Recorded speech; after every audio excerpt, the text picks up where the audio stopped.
The views and opinions expressed on the following program are those of the host and guests and do not necessarily reflect the policy or position of ONTV's management, staff, or board of directors.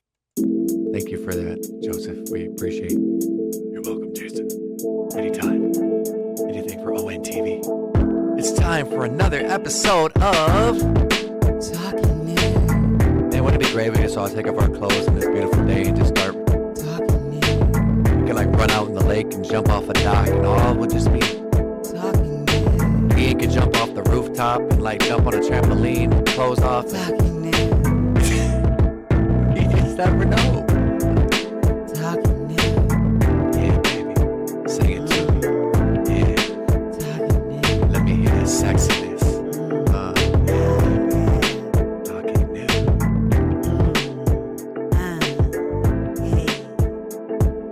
Oh, and I did it again. Are you serious? Here we go. Oh my God, Jason, press the damn record button. Here we go. All right, ready? 3, 2, 1. The views and opinions expressed on the following program are those of the host and guests and do not necessarily reflect the Wow. policy or position of ONTV's management, staff, or board of directors. Thank you so much for that, Joseph. Mm-hmm. We appreciate you. You're welcome, Jason. Anything for ONTV. It's time for another episode of Talking Nude, where we talk about everything, just taking off our clothes, running around, and just be talking nude. Like we could just run down Lapeer Road. I could just take off my shorts and just be running around.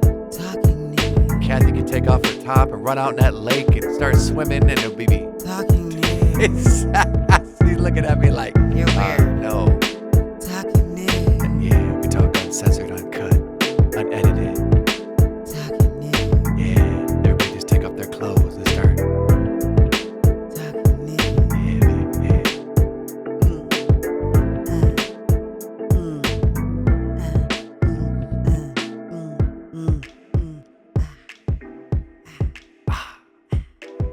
We're recording. We're actually recording. Good morning, and welcome to another fabulous episode of Talking nude. where we talk uncensored, uncut, unedited, unfiltered about whatever the fuck we want. Why? Because it's Talking nude. I am one of your hosts, Jason, and this is my beautiful queen, my beautiful wife. Kathy. Yes, y'all.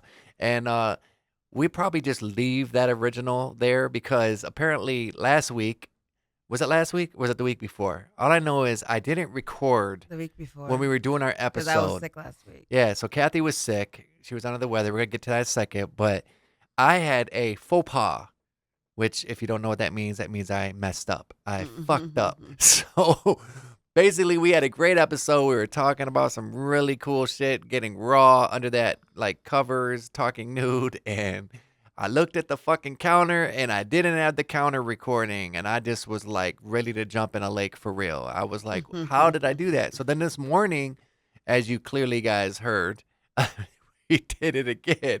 Yeah. I did it again. I had it on record, but I didn't push play. So now we're recording. We're 2.5 minutes in.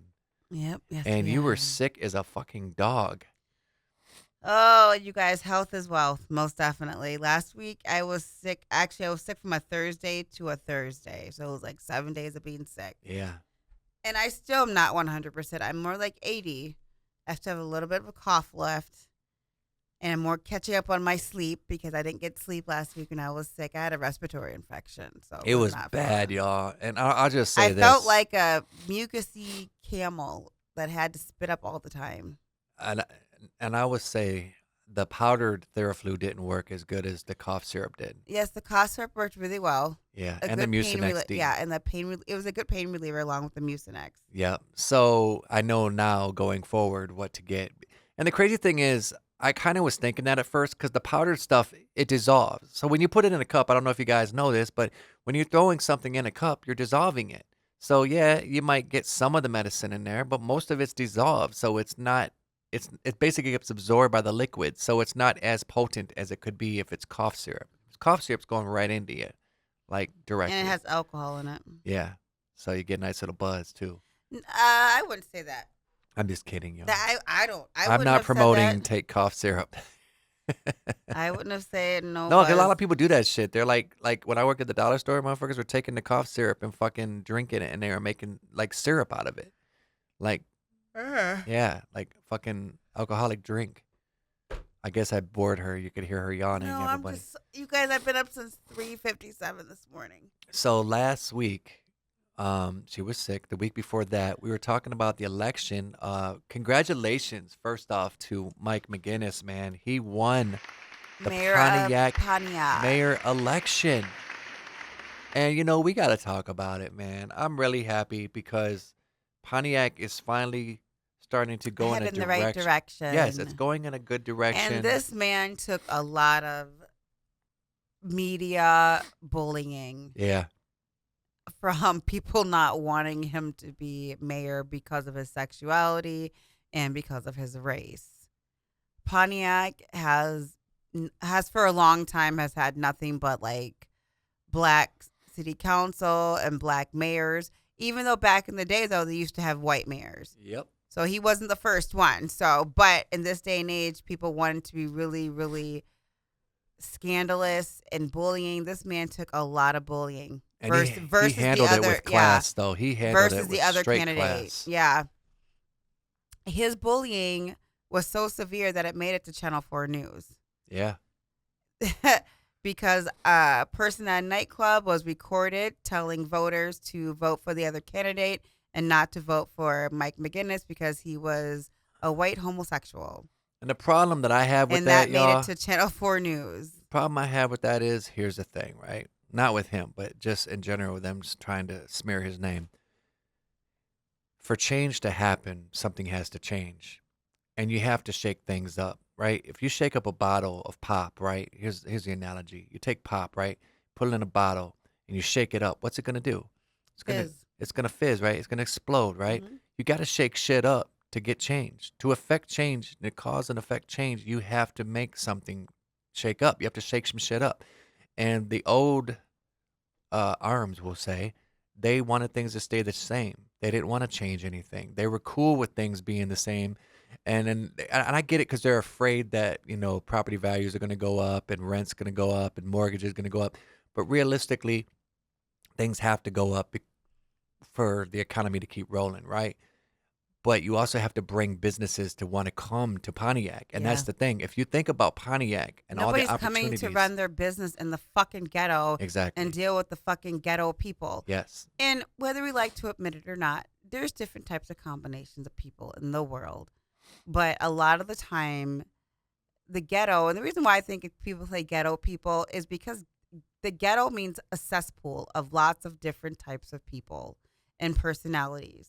So it is not just about it being poor, because you can get poor neighborhoods that are even like little suburban, not urban, but rural areas and all that kind of stuff. Yeah. And they don't act like the people in the ghetto. The people in the ghetto, because my salon is in the ghetto. Jason will say it's not in the ghetto, but it's ghetto to me, okay?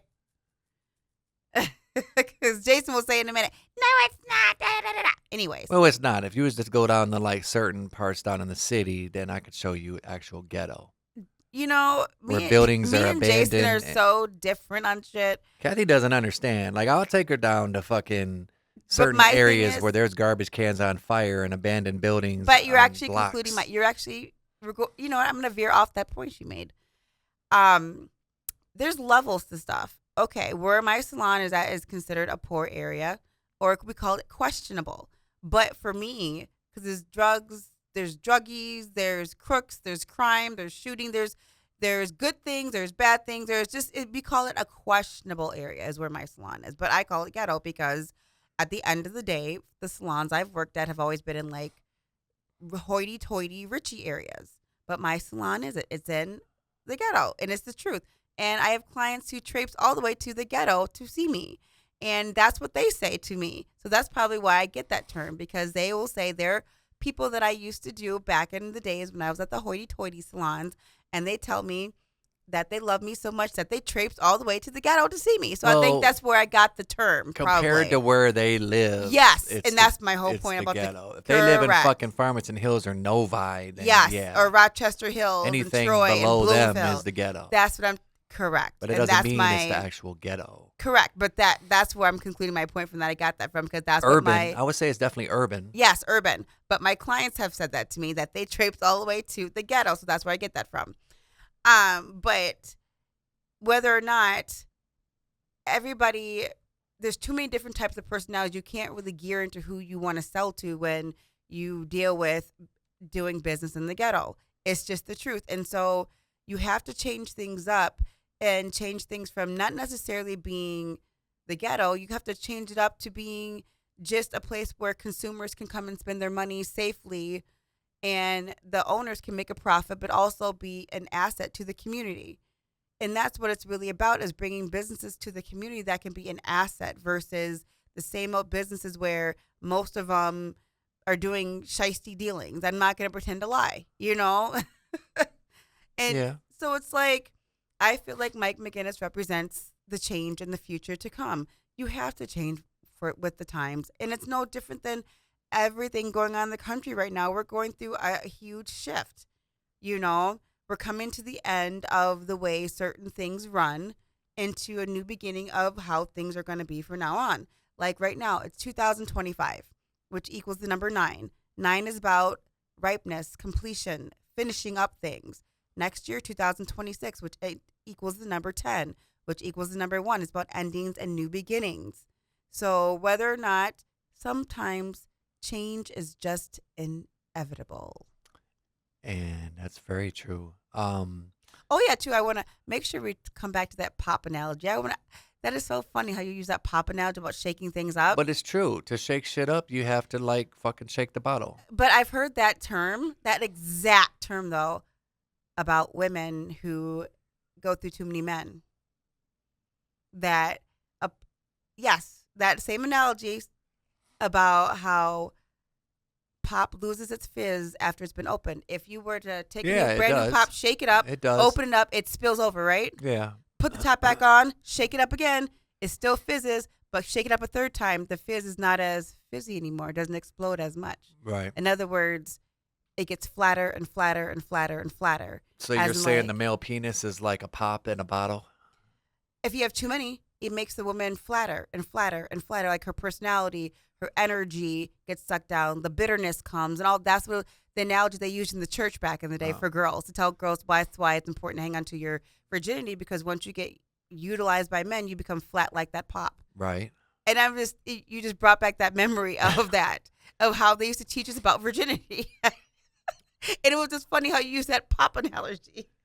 So switching up a little bit. I know, squirrel moment, totally, but I watched that pop moment. I watched that movie Ballerina, which was a spinoff of the John Wick series with Anna de Armas. Oh yeah, he did watch. I thought that was boring. That shit was really good. You didn't watch it from the beginning, though, or if you did, you didn't catch on to it. I liked it. Just like I caught on to the end of your little John Candy movie as I was starting to watch the end, and you fell asleep on it. But I think, to be fair, I've been up since I was up for a minute. Yesterday, I was tired. 8:30. Yeah, yesterday he was so excited because yesterday Jason went to the studio. Yeah. And had a very legendary moment last night.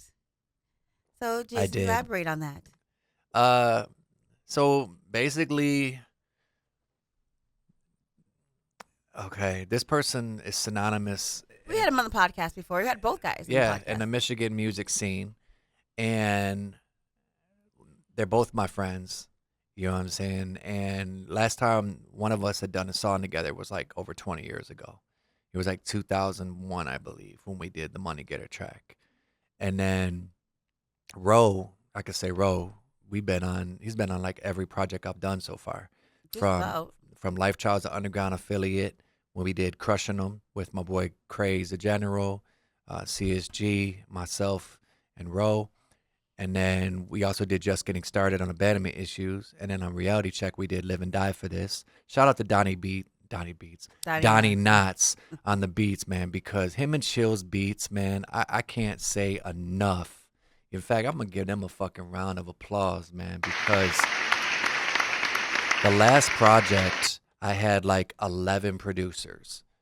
And Donnie Knotts was definitely a producer on the album. I had Downbeats. I had a lot of different producers, Strict 9, Pig Pen, Domestic Noise, A lot of great producers, right? This project, I chose to simplify it a little bit. So I've mainly been like working with Donnie Knotts and Chills Beats. Now, this next person, my boy Coop. So Coop the Real is like, to me, the best way to describe him, he's like how Esham is. Esham constantly just was flooding the streets with shit, like just flooding the streets with music, right?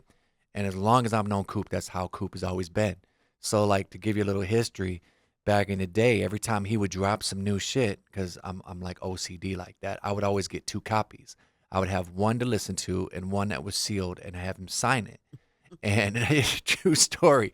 And I remember I had a copy of Corner Gangster that my boy Ridgix had, and he held it for me. And when I got it, he was like, "What? You got Corner Gangster?" He's like, "I don't even have that shit." He's like, "Go get it." And I went and got it and never seen it again. Coop didn't have a copy of it, so he made copies, and that's how he got it back out in the street. But he was just dropping hit after hit. And so I had this idea for a track. I'm not gonna go too deep into it, but basically it's a legendary moment. It's special, it's magic, it's ethereal. I mean, Tone Rizzo came out and just destroyed the song. Like what he put in there, it's such a vibe. I was letting the production manager hear it this morning, Ian and Tess, and he said it's like a vibe. That's exactly what he said. It's a vibe. It sets a mood. It sets a mood, and it does, because it's such a deep song and it's very spiritual. I like that. It's just funny. I'm thinking of Ian saying it's a vibe. Yeah, That's all it does. he said it's like a He said it's like a mood. It's a vibe. That's how he said it. He said I it. like the drop tone, the and The chorus. Yeah, I like that little creepy vibe to it. And that was all Coop. You know what I'm saying? Like when we were working on the track, he was literally over there like going along with his verse, and then he was like, "Okay, he should put an effect on this part, on your voice, on the chorus, on this part, and just this part." And then he said, "I'm thinking like some kind of effect," and then I was like, "Okay." So I told Tone, "All right, Tone, we need something like kind of haunting, kind of eerie here, and then do this on this part and this part." And Tone's like a fucking like scientist for real. Like he's just sitting there. What do you think that is? That is scientist. Yeah. That is. So Tone's just, I can't say enough, man. Look, Soundsmith Studios, y'all. You need to holler at him.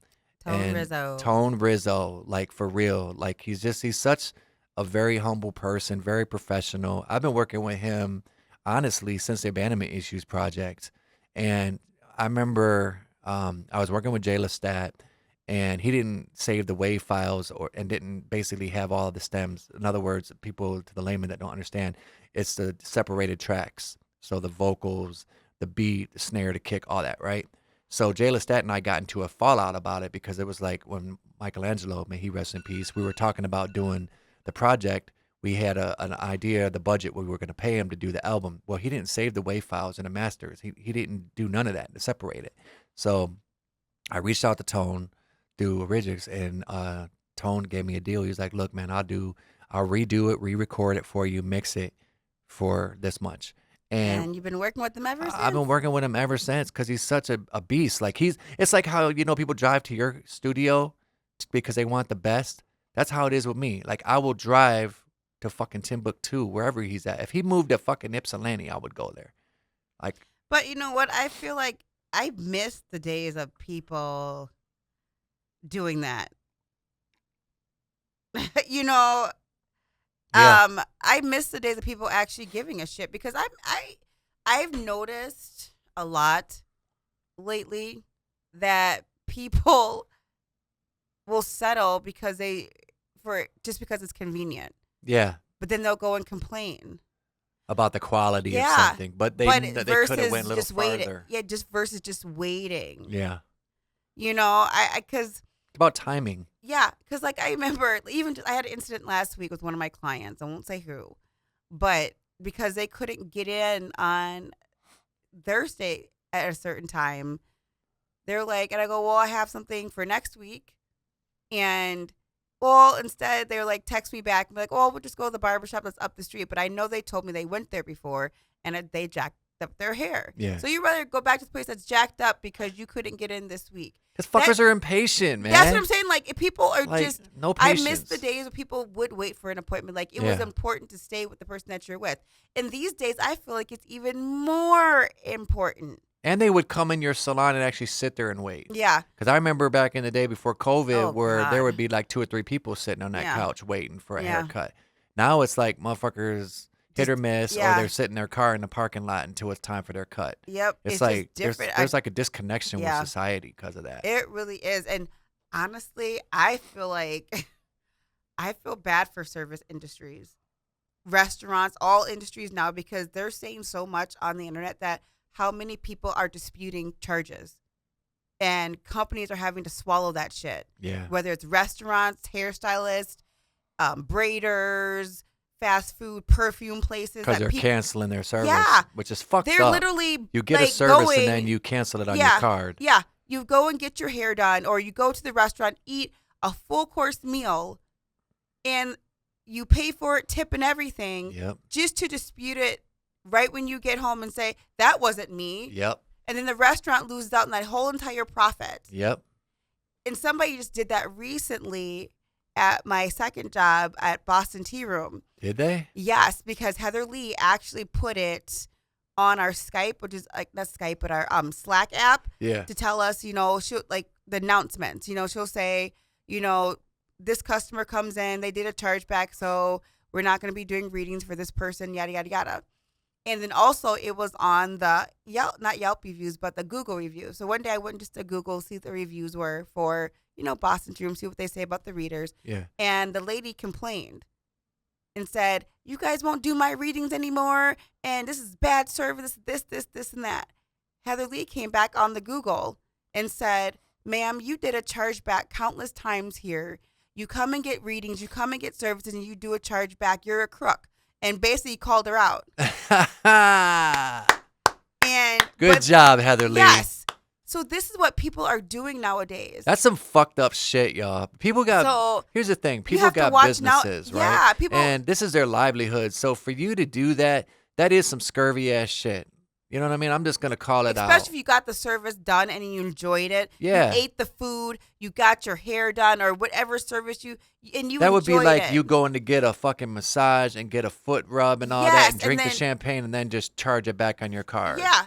And it's like people Wow. are doing that so much these days. And I'm just like, Fake wow. motherfuckers, man. It's happening so much. Or running off. I see camera footages of all that crap on TikTok. Are they wearing masks when they run out? No, they're getting their They're just running out with the face Yes. and everything. They don't give a shit. whether it's a restaurant, nail tech, Wow. facial person. One person did it for a facial, got their facial done and everything, and literally gave the woman a card, right? Yeah. I'm guessing it had to be a stolen card, and the Yeah. girl knew it didn't have no money on it. Yeah. The girl scans it, and the girl hands her the credit card at the desk. The girl scans it, tells her it's, ma'am, it's declined, and the girl just runs out and gets in her car. And the thing is, they couldn't do nothing because the credit card she gave wasn't the girl's name. Wow. So this is how crookish the world is getting. So you guys, people are this broke. yeah.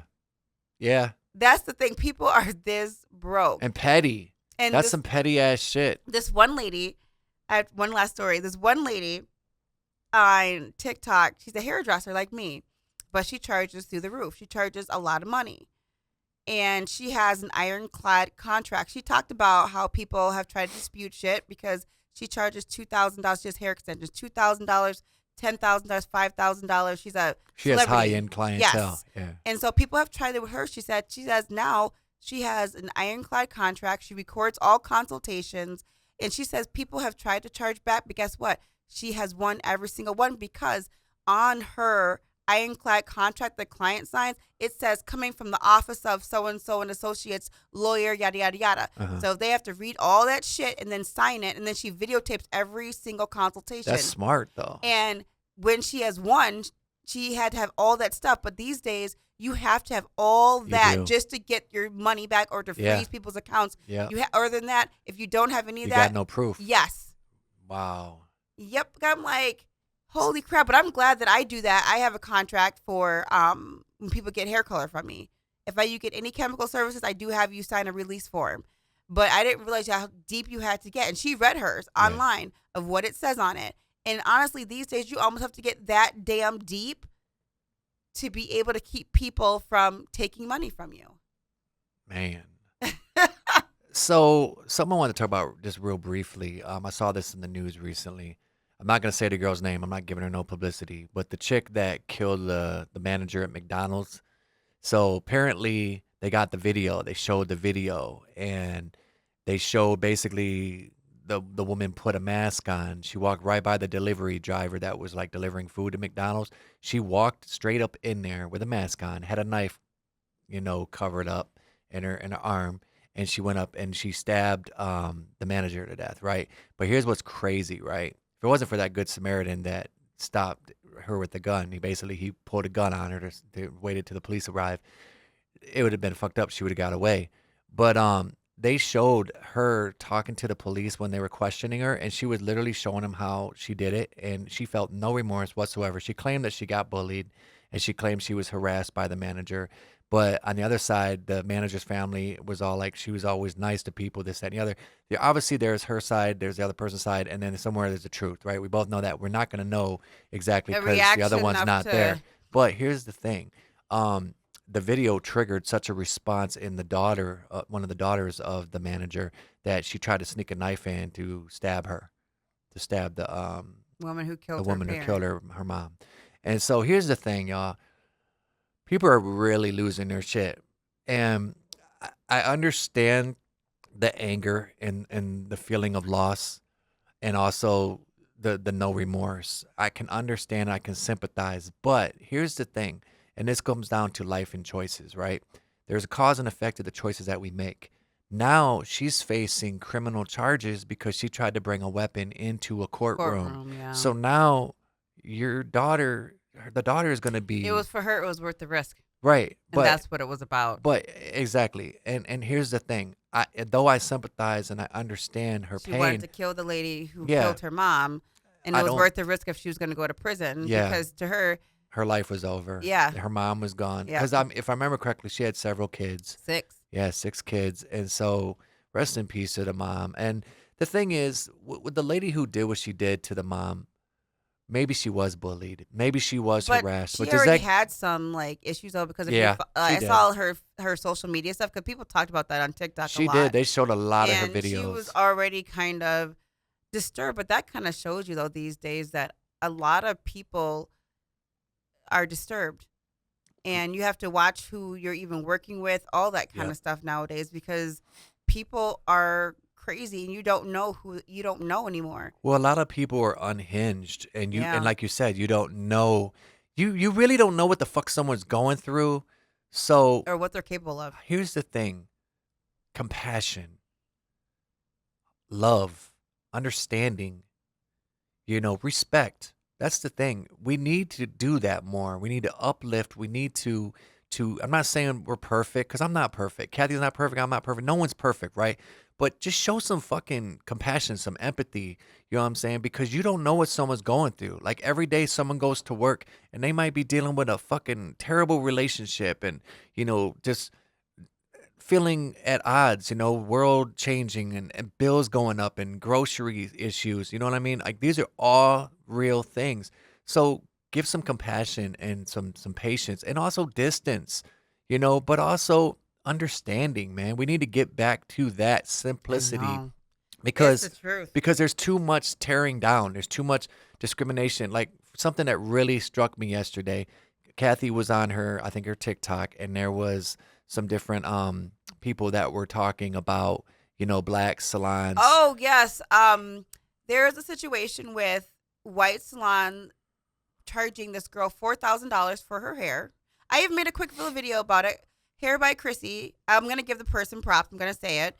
Hair by Chrissy. She is a whole brand. Big, big, big brand. High clientele. Yes. Okay. And this girl booked an appointment through social media and she saw Chrissy doing hair on social media. So she booked an appointment and thought it was going to be with just Chrissy, her and Chrissy. Right. She gets there and the ones who end up doing her hair are her assistants. Right.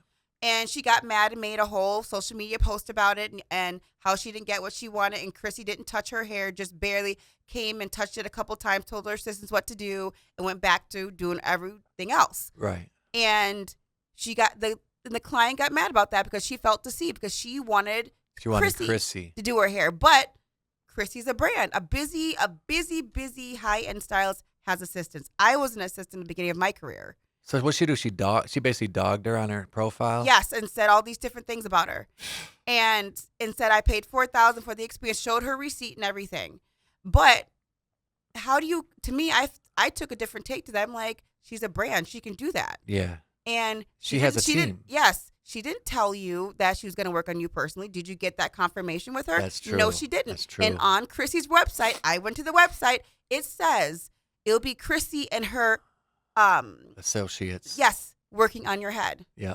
But the girl felt deceived. So everybody's giving their opinions, right?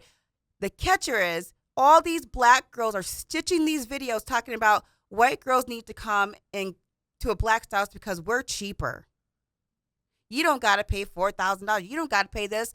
And all I said is I went on a person's video yesterday. I said, and she ended up, text me back, replying later on. I said, I am so tired of black people cheapening our service.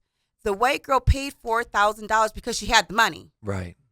It had nothing to do with whether or not about the money. It was the fact that she didn't like the fact that the stylist didn't work on her hair. Right. But all these black girls are like, girl, you can go get you this for this. Black folks, we don't do this. Black folks, we don't do that. And all I felt like was saying, these videos make black stylists look so stupid that we just cheapen every single thing we do. And black women are the ones, number one race who wears hair extensions.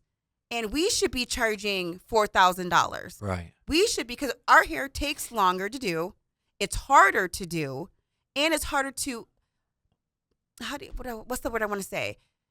Alter it, yes. Alter the hair from kinky, curly, braid it up, stitch it up to bouncy, straight, Asian looking hair. That's all a process. So we should be charging the same price that Caucasian salons are. Right. And there's a feud going back and forth on the internet about it, about how black people feel like we should just be charging less. And I said, money is frequency and money is confidence. If you have the confidence to charge $4,000, then charge $4,000. It's a frequency. But no, all these black stylists come in, I can charge you cheaper. And this is why black people are known to be less than when it comes to other races, because we ourselves cheapen ourselves. And it got me so angry. I'm just like, these videos are so stupid. You're making it, you get mad when other races look down on us. Well, we look down upon ourselves. Why aren't we charging $4,000? We should be. That's exactly what I was going to say. It starts off with value and placing value and self-esteem in yourself, right? If you don't love or believe in yourself, no one else is gonna. And that's the truth. So like if you don't value what you do, like for example, right? People will drive miles to come see you at your salon, right? Because they value you as a person, as a brand, as a human being. So they will drive out the fucking way to come see you because they know they're not just getting a haircut, they're getting an experience. They're getting a whole, it's like, it's not you and your assistants, it's you. Correct. And this thing is Zach Mesquit. He is a Russian hairstylist. He is a badass. I'm going to say it. I don't know if I pronounce his name right, but I love him. What is it? Zach Mesquit. I follow him on TikTok. Absolutely love his work. Do you know how much his hair extensions are on all his white clientele? Yeah, Mesquit. It is $10,000. He just made a video, kind of talking about hair by Chrissy, but he says I may charge $10,000, but an assistant won't touch your hair but me. But you're paying for that. Yeah. You're paying that extra $6,000 to make sure he's touching your hair. Yes, only him. Yeah. And he tells you he spends about 12 to 16 hours on your hair. He has Russian hair. His hair extensions come from Russia. It's $2,000 a pack for him to buy the hair. Oh, so it's not horse hair. It's like it's the real good shit.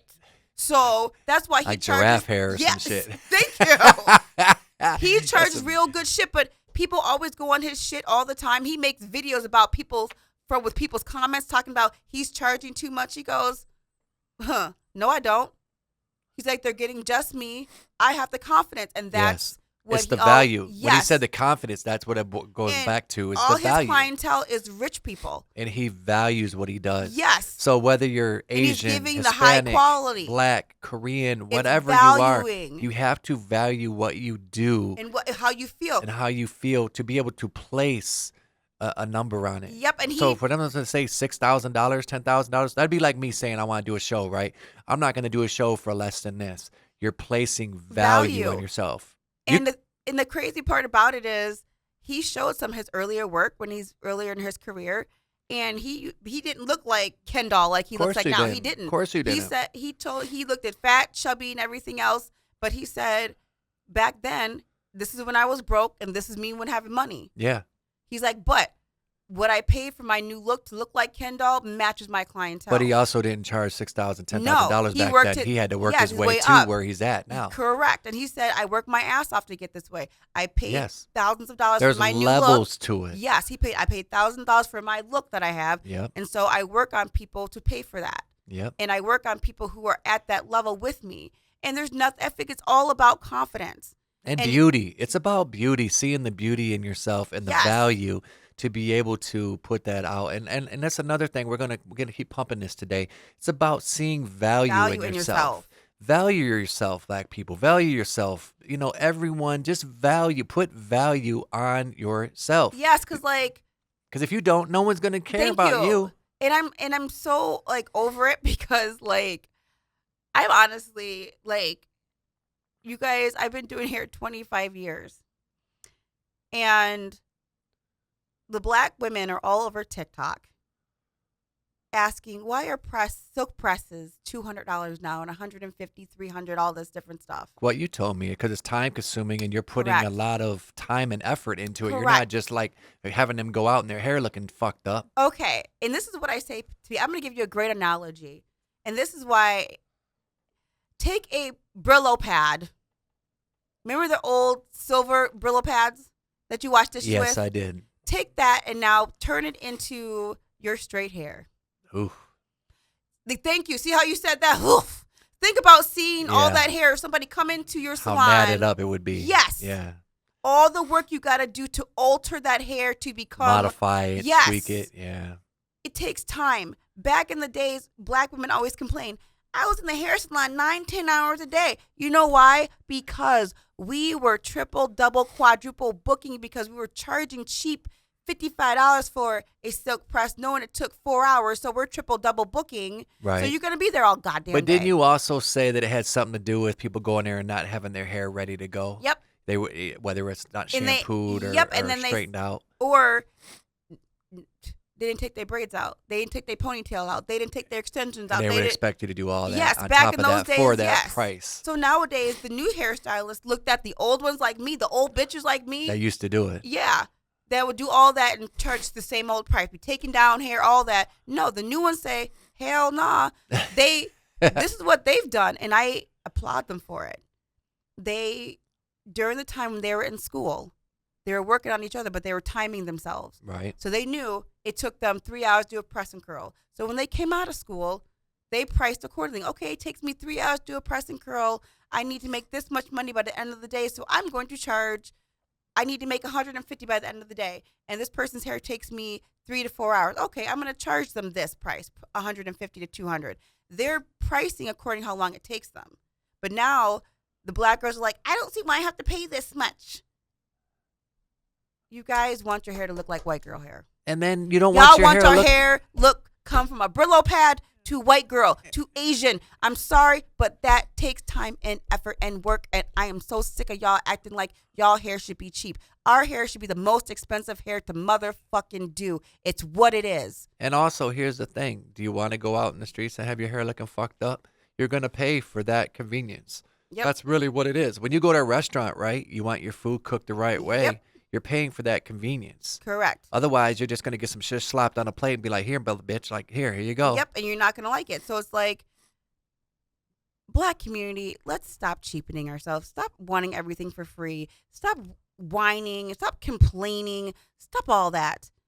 Just stop it. That's all I want to say is just stop it. And now we're gonna switch it up a little bit because when we were doing the show last time that we didn't get to record the whole session, unfortunately, we were talking about relationships and talking about massages. So if you Oh, remember yeah. correctly, we were talking about specifically. You have the notes. What was the topic? Well, we started off talking about how I got a booty buck naked massage. Yes. So Kathy got her first massage in a while because last time I've never had a massage where That's not true. I had one, but I had my underwear on and my bra Yeah. on, and we were giggling and Yeah. talking She the whole talked too time. fucking much. Yes. Yeah. It wasn't really relaxing. It's like It shut wasn't up really, when you're massaging Yes. somebody. Like don't be sitting there trying to have a conversation. Yes. Jason gets massages quite often. Yes, I do. So he treated me to the same massage place that he goes to, and the husband massaged me, and I was self-conscious because I'm a bigger woman. So I'm Yeah. thinking most people are, what's the weird name I want to say? Are like they don't want to massage big people, but I didn't. Apprehensive. Yes, I was apprehensive about people wanting to massage me because I'm big, but no.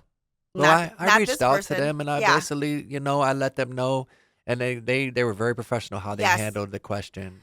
And the husband massaged me. When I told Randall that I got a booty buck naked massage, you know what he said? He What'd goes, say? he said, "Ooh, her husband must have had a field day on you."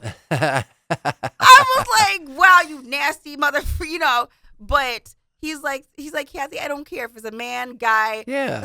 They're still getting aroused by touching people. Yes, they are. You Whether can't tell they're me a they're female not. or a male masseuse. Yes. And he's like, think about it, Kathy. He's like, men, he's rubbing on a big old body with big old Yes. everything. Yes. Just like a woman rubbing on a man. And The Asians man- love big women.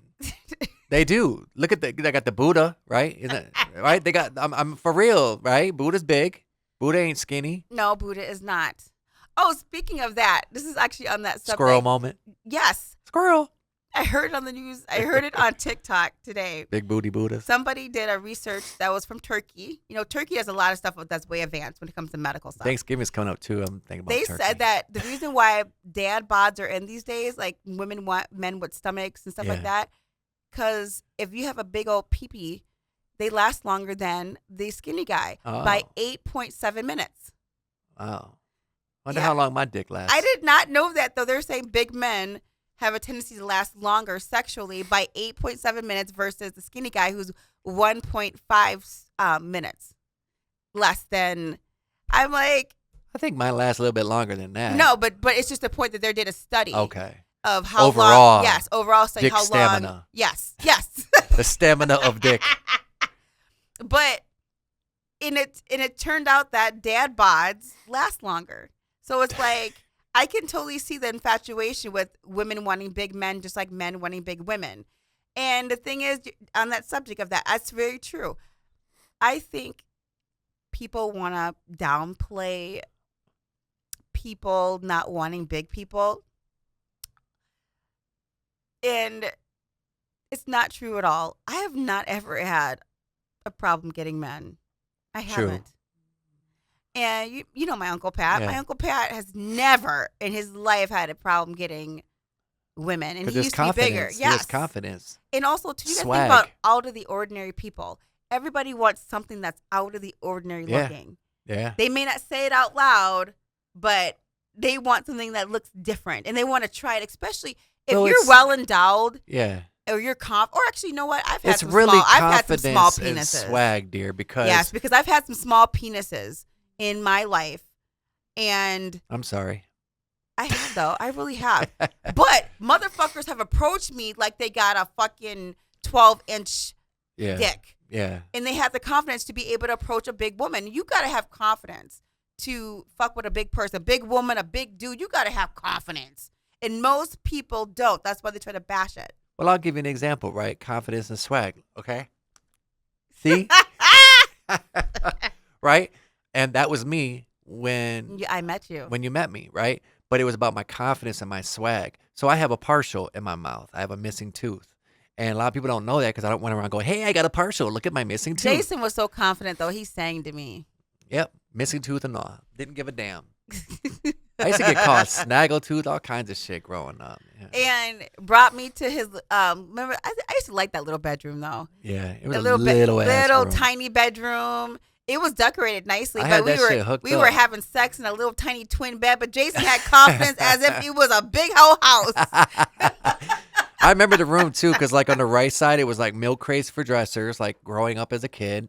Then I had a fan in the window. I had my little stereo to the left Yep. playing smooth jazz, a twin bed. Then I had like a little cubby hole behind the bed that I had stashed Then shit the in. shelf, the dresser And a with little the shelf shelf and with the everything. dresser. Like I had that shit decked out for a little room. I had that motherfucker Yep. compact. It was though. It was. So It was like I was living in a closet. But he had the confidence to bring chicks back, and I was one of them Man, chicks. fuck yeah.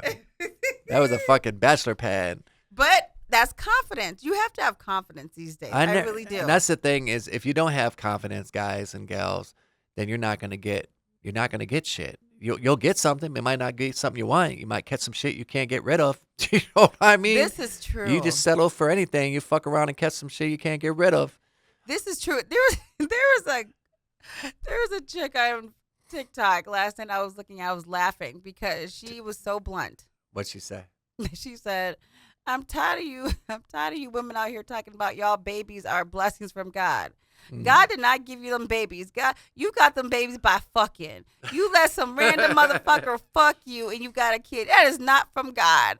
And she was going on. She started talking about her sister's story. And she says her sister was fine with her saying her story, but she always told her sister, she goes, I was never that sister that was like, this is a great idea. She goes, I told my sister, you did some fuck shit. Right. I don't watch your fuck shit babies. I don't watch your fuck decisions. I don't do that. She's like, but the thing is, she told her sister's story. She was like, which is worse? A nigga dropping a disease in you or a baby? Or a baby could actually be the disease. Just like you just said about dropping you something that you can't get rid of. Exactly. Yeah. And some of these kids are coming out, I'm going to say defective. So that's why I be thinking, y'all better be careful who y'all be letting saw 'em a people, lot. yes, people just drop babies in you. You thinking that your kid's going to come out to be your best friend and your lovey-dovey toy. And that's funny you say that shit because my coworker said that the other night. Fucking devils. My coworker said that the other night. You birth your own fucking enemy. My coworker and I were talking about that the other night, and he said not everybody should be having kids because you got to think about genetics. You got to think about conditions and different type of diseases, disorders, different type of things that happen that are genetic in people's lives. And if it's going to hit your generation or skip a generation, like you got to really be compatible and think about that shit. Yeah, because you can birth your own fucking enemy. If you hate, like I will say that because my brother and his ex-wife, she's dead now, you know, they were like arch enemies. So just think you having a baby by somebody is already your enemy. And you think that your kid's going to turn out different. Yeah. No, your kid can become your arch enemy too. Or this one girl on TikTok, she actually has a whole blog where she reads emails.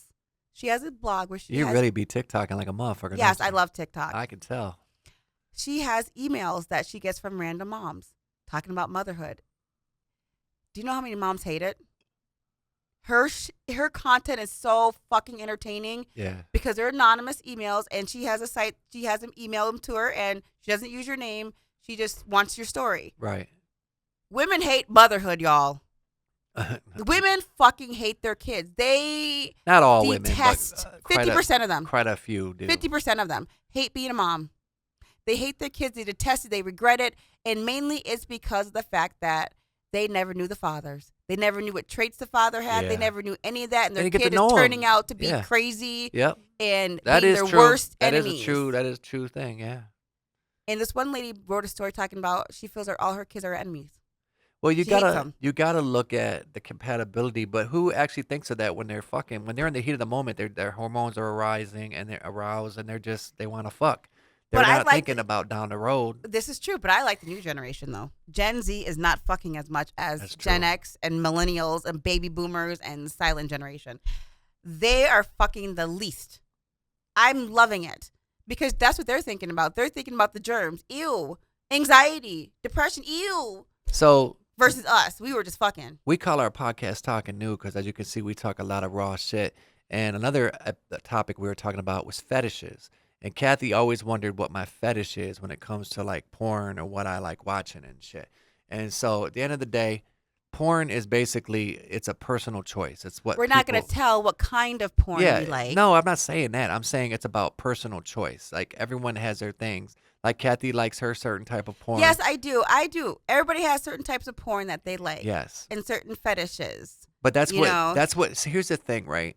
People need to respect each other because everyone has their own sexual choices. Is really what I wanted to say. That's a good point. You know what I'm saying? Whatever your fetish is, whatever your porn is, whatever, as long as Whatever you're ge- not hurting anyone or Yes, harming whatever anyone gets else. whatever gets your rocks off, because Yes. everybody has different things that get their rocks off. But I will like- say this though, I'm not gonna lie.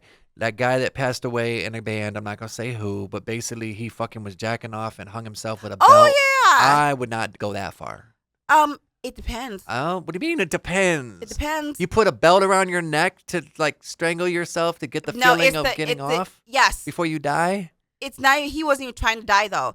It was a thing that people actually do in the kink community. But usually you have a partner, and you have a. And That ain't kinky though. to some people it is. Oh my god. You ever been choked while having sex about the nut? No, I had a chick that did that shit. See? Look. So, real quick squirrel moment. I won't say the girl's name, but back in the day, I was fucking around with this chick, and she wanted me to literally bang her head against a wall See? when I was fucking her behind from doggy style, right? And she's like, hit me, smack me against the wall, and I'm like, are you fucking kidding me? And so I did it. She was like, harder, and I'm like, what the fuck is going on? That's a hell of a kink. But a lot of people have it. People I want could you have to knocked choke her out them. unconscious. Yes, but that's what they want. Knock her out unconscious. Yes, Oh because my the feeling God. before they nut. I've read kink books. Oh my no. When I was working at the sex store, I would read the little kink I was novels. scared little to kink knock stuff. her out, man. I was reading the kink stuff. Like this one guy talked about how he liked to choke women because the women would always ask him to press and choke Yeah. right when they're about to literally nut. Yeah. And they said it was the best feeling in the world. Well, I was watching Mr. Robot yesterday, and something like that was happening. There was like some kink shit going on where the lady was laying on the bed. She had like some kink outfit, her titties hanging out, and the guy had a fucking knife and was just basically he had her in a chokehold. No, he was smacking her, and then he had a knife and he was just going lightly with the blade down her, and she wasn't supposed to move. And when she moved, he accidentally cut her. And then he was like, "Okay, now you move. You know what I got to do, right?" And he started smacking her. And she Yeah. was getting off on that shit. It's kink. How the fuck is that kink though? That's pain. No, it's not. To some people, it's not. It's So like you want to some- get smacked in the face when you're getting fucked? It depends. I mean, it depends on the woman, what she Depends. likes. So you don't though. No. Okay. But then some women don't like anal. I Yeah. particularly like anal. You got to be prepared for it though. Yes. Yeah. And some people think that's painful, but pleasure and pain are And some people don't are, like it because um, they're constituted are with like going to the love and bathroom hate. and that your body's there's a not thin clean. line between pleasure and pain. Yeah. So you have to. Everybody has their threshold of what they think is pleasurable and also painful at the same time. Right. Like I like I said, I like anal. I particularly like anal. So, but some women are like, hell no, it hurts, it's this Right. and that, you Right. know. Yeah. But to me, some of that pain from anal is pleasurable to me, especially when I use a vibrator. The takeaway that I really wanted to say, which you're in agreement to, is that everyone has Their own fetishes, their own fetishes and their own ways they like to celebrate their sex, and their it's a sex life. fantasy to Their them. yes. It's a fantasy. It's not like they're actually enacting it. There's a fantasy. I don't know. Are we though? See, I'm a spiritual person. I believe yes, we are enacting it. Are we? It starts in our imagination. Well, yeah, it's in your Everything imagination. is everything is spiritual first before it manifests in the physical. So True. technically, when you're watching the porn, you are actually in that moment. You're in that Well, the energy. fantasy of it. Yeah. Yes, you are. Yeah. So technically, you're actually there. You're just not. You didn't physically manifest it in your own particular life. True. You know. True. Well, But you're in the porn. Did you moment. ever watch the porn back in the 70s and 80s compared to the porn today? Yes, I used to have actually. Oh my You know, goodness. it's funny. If I gotta actually look around the house. 'Cause I You used actually have some DVDs from, I think, then, because I looked at a couple of your collections. I want to say Yes. they were from like the early 2000s. Yes, but I Most used to 70s or have 80s porn, no. though. I used to have some though. Back when I was with my ex-husband, I used to have like just collections of just old shit, you know, because I used to go to the porn shop all the time, and it was like black and white porn, old 1950s porn, and it was definitely That'd be interesting, 1950s porn.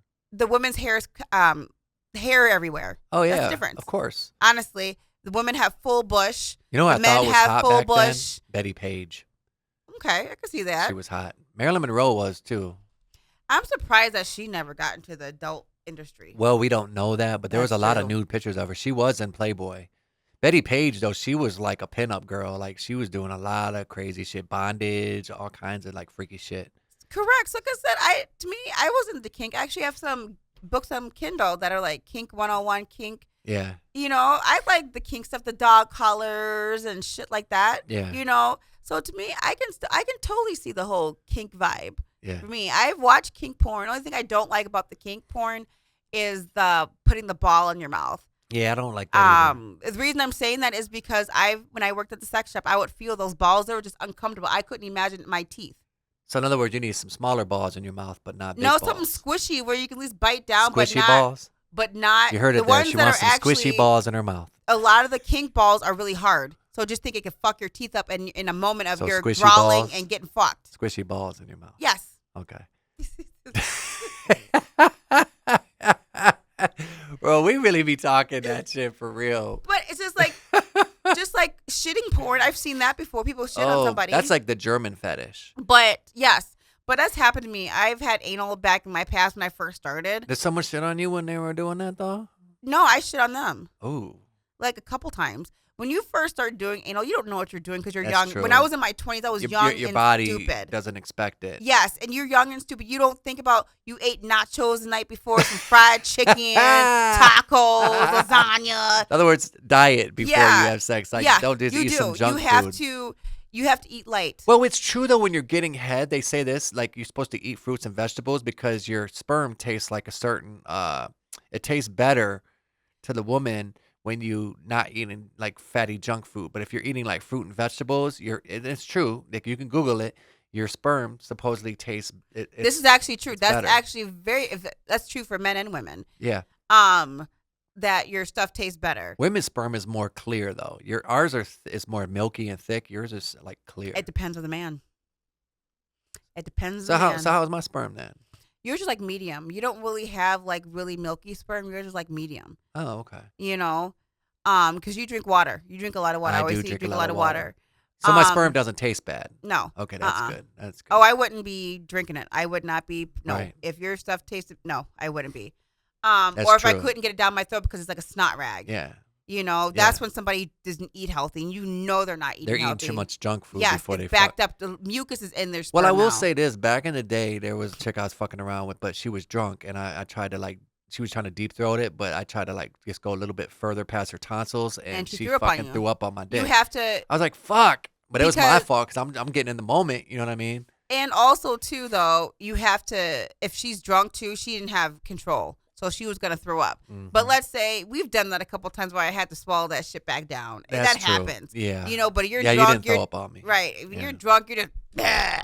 But I love but the I like to suck spontaneous- dick, though, when I'm high. Jason knows this. Fuck yeah. The other night, she Because sucked the fuck out of my dick. It opens my mouth and it relaxes my neck. It relaxes Yeah. the cheekbones. It's better to do it Yep. for me high because it relaxes all those muscles in your face and your neck that help with sucking dick. Well, I'm glad you listened to your friends talking about the spontaneous because I'm a Pisces, you're a Cancer. I like more spontaneous. You like to have more plan. But the other night, you literally took me off guard because I was like watching TV, relaxing, had a couple drinks. I already kind of knew something was up though because when you do that, you were trying to get me relaxed. And then you were like, when you said the nacho thing, you're like, so you want to eat now and you want to eat later? And then I was like, oh, I'm good. I'm good eating later. She's like, good eating later? I said, yeah. And so then you just strolled over and next thing you know, she's on me like white on rice. My mind was like, okay, then I'm going to get some dick since you don't want to eat yet. Because I had the studio on Sunday. Usually we fuck around on Sunday. That's how I like to, spend quality time together. But Saturday is going to be the new night when I have studio time or if I have something on Sunday. Or just in general because it's nice for me to be able to come home. I had like 3 shots. I was feeling good and sex was great. I was like, man, good food, good sex, put good that, drink. I was put like, that downstroke on you, man. Fuck that was yeah. good. And on my yoga mat Yes. too. It was on my yoga mat. And that's the thing, y'all. The key to a happy relationship is to find out what the partner likes, to find out, because everyone likes different kinks, different fetishes, different things, right? But it's about setting that mood. For me, I like the music. You know what I'm saying? I like to have But it was music. television, But last wasn't night, it? exactly, it was It was TV last television. night. We didn't have the music, but the moment was there. And I think when you saw me relaxing and I was chilling, you're like, okay, I'm going to get some of this dick. And that's that's what you did. She strolled over there all confident. And again, confidence and swag. She came over confident as a motherfucker and got on her hands and knees and went to town. And that's really I what know. it I grabbed my takes. suck dick pillow. I have one of those. She has a suck dick pillow. I know. I made Adrian them laugh at dinner when I said I got a suck We dick should like pillow. patent that. Is that Like a such suck a dick thing as pillow. a suck dick pillow? Actually, yes, there is. The one at the sex store. That's how I know. That's how I got Really? the name. Yeah. What kind of suck dick pillows do they have? They have actually called a sex pillow. Where Really? it's slanted, you can either use it. Oh going yeah, up, I did down, see that. all around. I did see that because like when Yeah. you're using, remember 'cause we were talking about doing that when we were gonna do doggy style, Yep. and you can like rest on it so that way I can position better when I Yep. thrust from behind. Ah. There's all types So we're gonna have of to get a furniture. suck dick pillow then. There's all types of furniture and things, and even if you have a hard time giving blowjobs, which I Yeah. don't, there is blowjob candy. There's numbing spray for the throat. Speaking there's of all that, types of shit. shout out to Barb at Dixieland Flea Market who has all the sex toys too. So if you need some I assistance, forgot about or- her. Yeah, she has some. We need to go there again because like I actually went there the other day. I was gonna buy an old Playboy with Taryn Manning in it just because it was Taryn fucking Manning. If you don't know who Taryn Manning is, look up Sons of Anarchy. Oh, and her. she Okay. and she was an 8 Mile. She's the one like, why ain't you returning my cars? Remember the crazy chick, the Yeah. ex-girlfriend before he got with Brittany Murphy? Yeah. But so- either way, to me, it's like everybody has their things. What was it? Barb's sex store, Barb's sex shop. It was something. I Barb don't something. know. I wish I had my own sex store. You could I get one. wish. I wish I had. Why don't you do a one. salon/sex store? There we go. Because it costs it. If I would have known, to put it this way, if my credit was as good as yours is, where I could have did like a personal loan, I should have did that years ago. If my credit was good, and you're right, I should have did that and revamped. I should have moved and revamped my business. But here's the thing. And did something like You're that. still young enough to where. Yes, you- but we now I know I do that. can though, Yeah. because what me and you are working on our credit now. But it's just realistically, that, like- it would be way more expensive depending on where you go, especially if you go in a more hoity-toity No, I like, wouldn't. I'm neighborhood, talking about like simple. I just don't. I want to be slightly out of the out of the hood. urban area. Yes, Yeah. slightly out of the hood. The ghetto. It could be just across the street in Waterford. It would cost me less in taxes, and it would Yeah. cost me less in rent too. And the police would come faster than they would the. Had another squirrel moment when you were in talking about Pontiac. ghetto. So one of my favorite songs from Too Short was The Ghetto. The ghetto. And back then, I was in elementary school. I don't know what grade I was. I know I was like young, and it was 88. So whatever grade that would have been. What grade would that have been in 88? I don't know. It wasn't freshman. It was like I was like. what was it, 88. sixth, I was, seventh, or eighth grade? I was somewhere? 5 years old. So No, I was 88. 6 years old. I think. Think about it. 88. I was born in 75, so 85. I was 13 in 88. So what was that? Were you? Yeah, in 88. My mother died in 88. I was 13, dear. So when mom died, So 88. Okay. What was that? So that 13, was 6th or 7th grade? Maybe 12, 8th grade? 9, 8, 7, 6, 5. I was around 5 years old when So your what- mom died. So yeah. So what was that, about 8th grade then, dear? I guess. 8th grade. So basically, we had show and tell in the class, right? And I had this old ass tape recorder, and the assignment was take a song and basically perform it in front of everyone. And so this is before I was doing like high school drama plays and stuff in high school when I was a freshman, right? Mhm. And I had The Ghetto. So I basically typed out the version of The Ghetto of Too Short and gave everybody in the class a copy of it, of the lyrics, and my teacher let me perform it in front of everybody.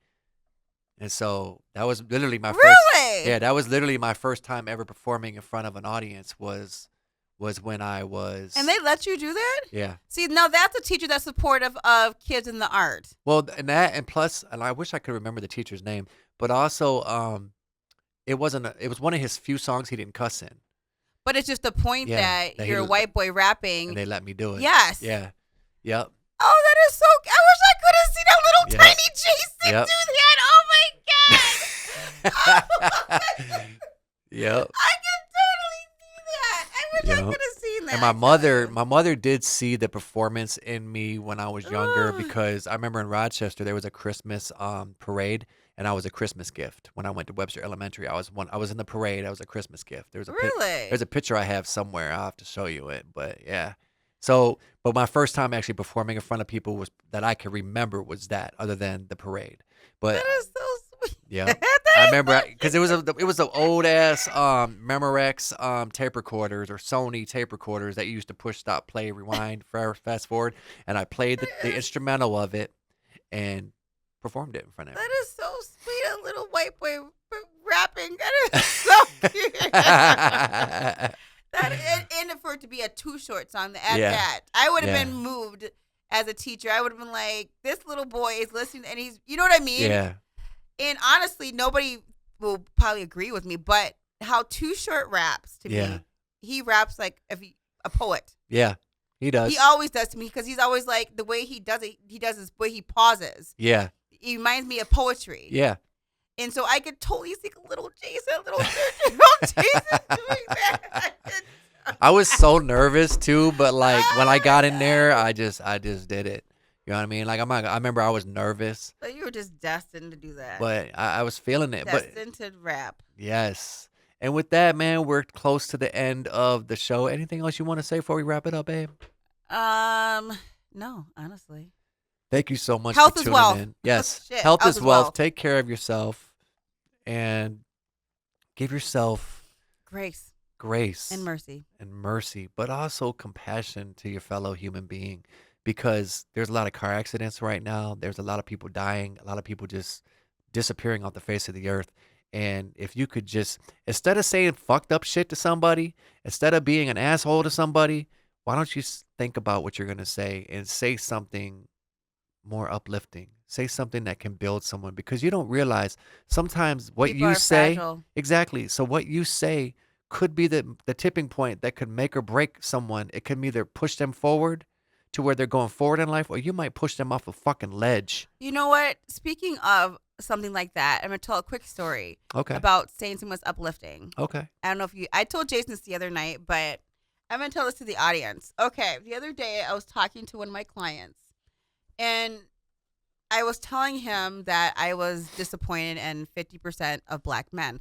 I couldn't blame all black men. I had to just take a chunk and say, you know what, be fair, cut down the most. 50% Yeah, because it's not good. all black Correct. men. So I said, I'm having this beef with like 50% of black men. And I was telling him just different particular things. And then he came and told me something that made me feel so good as a black woman. What do you say? He said, Kathy, he's like, I'm not going to lie to you. I don't date women who are my own race he's like, he's like, I don't date black women either. He's a black guy too. He's like, I don't date black women either, but it's not for the reasons that you think. And I go, really? You know, I expected him to say something abusive. Right. Like all the other black men do and black women do. When we At least the ones you encounter. Yes. Right. I'm used to people saying the reason why they don't date somebody of a race is something, usually it's always something abusive, they Right. say, whether it's a woman saying it or a man saying it. Right. And he said, I don't date black women because they remind me too much of my sister's grandma, my aunties, in a good way. He's like, where they remind me so much of them where I feel like it's too familiar to me, like family. Right. And he feels like he's like, I can't, he's like, I don't get into relationships with black women, especially sexual ones, because it feels like I'm going to be fucking my sister or fucking my mom, my auntie. It's too familiar. Right. And he goes, I physically need something different to connect. To connect. He's like, I Yeah. need to physically see that they are a different race for me to feel comfortable sexually. And The different perspective. yes, but it made me feel so, because it wasn't an abusive. He's like, I love my aunts. I love my sisters. I love my mama. Yeah. He's proud of who he is. Yes. Yeah. He's like, but when it comes to that, I don't want to feel like, he's like, I've tried it. And he said, it felt like I was with my sister or my aunt. So And- it triggered something. in Yes. him. And he was just like, but that's why. And I was like, you know, you just made me feel so great. He goes, what do you mean? He goes, Kathy, I almost didn't want to tell you that. I go, no, because you're the first person that makes complete total sense Right. to me. It clicked with me. Like, it wasn't an abusive thing. It was the fact that he loved his black woman, but it felt too much like you're screwing your sister. Right. Or you're screwing your auntie, your mama. Like, you love them that much. Like, you don't want somebody who looked like your mama and your auntie, which I can see that. And he's like, I physically need to see that they're lighter skinned, blue eyed, or Russian, or this. He needs to physically see it for The difference. Yes. And I said, that's beautiful, because it wasn't for anything that was bashing black women. And most people who go interracial, including myself, it's for abusive reasons. Like, I don't fuck with black men for my own reasons, but they're not nice reasons. But coming back to spinning your out back, what you said, that it's important to say things that are uplifting and encouraging, because that encouraged me, because it made me feel like, okay, maybe there's other black men who feel just like him, that it's not that they're saying anything harsh about black women. It's why they date other races. No, this is something that it could be something that's in a loving manner, where this is just, it's not abusive. Right. It's not demeaning. It's something just different. It's something loving. Yes. It came from a very loving place when you said it. And I felt so encouraged, like, oh, okay. Yep. If another black man might come to me and say, I don't date black women, I'm not going to jump to an abuse. My mind now is not going to jump to an abusive reason why. Yeah. It might jump to what my client told me, like, oh, maybe it's too much of a familiarity thing, a family-like thing. Right. I'm not going to jump to, another black man doesn't like black women because he's thinking negative about us. But no, now it changed my perspective to say, okay, if a black man comes to me and tells me I don't date black women, I'm not going to jump to this abusive conclusion. Now I have another one. He gave me something to be encouraged about. So you're empathetic towards yes. it. Yeah. And that Open changed. to it. Yeah. So now it changed my whole perspective, but it was something that was so uplifting to me. I told my client that was the best thing I had ever heard in my life when it came to a reason. Yeah. Because it wasn't demeaning. Yeah. It wasn't demoralizing. It wasn't putting someone down. Yes. It was lifting them up, really. And then I sped it up in my head. I said, and I told him out loud what I said. I said, oh, so it's too much, like your dick can't get hard because it's like fucking your sister, huh? And he laughed. But to me, that's how I sped it up. Right. And he's like, well, yeah. Yeah. But That's it was true. It was compassionate to me as a black woman. Yeah. It was. He said it was so much compassion, empathy, and love. And he said he had questioned himself about telling me why. Right.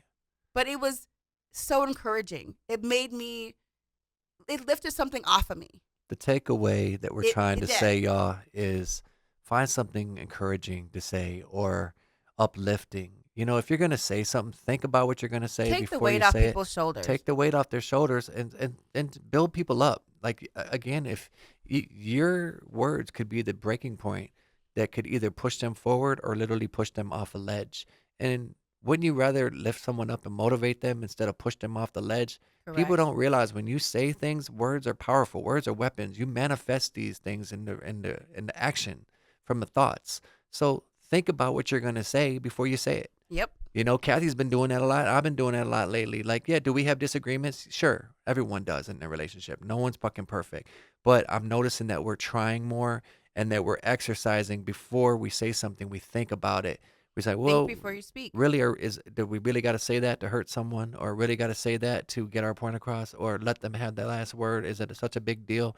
And sometimes you just got to think before you speak. And with that, we're out of here, y'all. have a great day. Thank you so much for joining us. Everyone that's been supporting us. Make sure you go to Talking Nude podcast episodes. There's some episodes on there, and there's more episodes going to be uploaded. We will see y'all next week, I think. And until then, y'all be easy, be kind, stop being assholes, and don't forget, if you're going to talk, don't be afraid to talk nude. And with that, we out of here. Have a good one, y'all. That was a good episode. Yes, it was. It was another fabulous episode of Talking Nude. I do not know how to improvise. Talking Nude. Jason wants me to improvise, but I just can't. Because Talking Nude. I don't know. I'm crazy and scattered brain. Talking Nude. It is what it is, y'all. Have a good day. Yeah. Talking Nude. I cannot do it, honey. I don't have that kind of brain.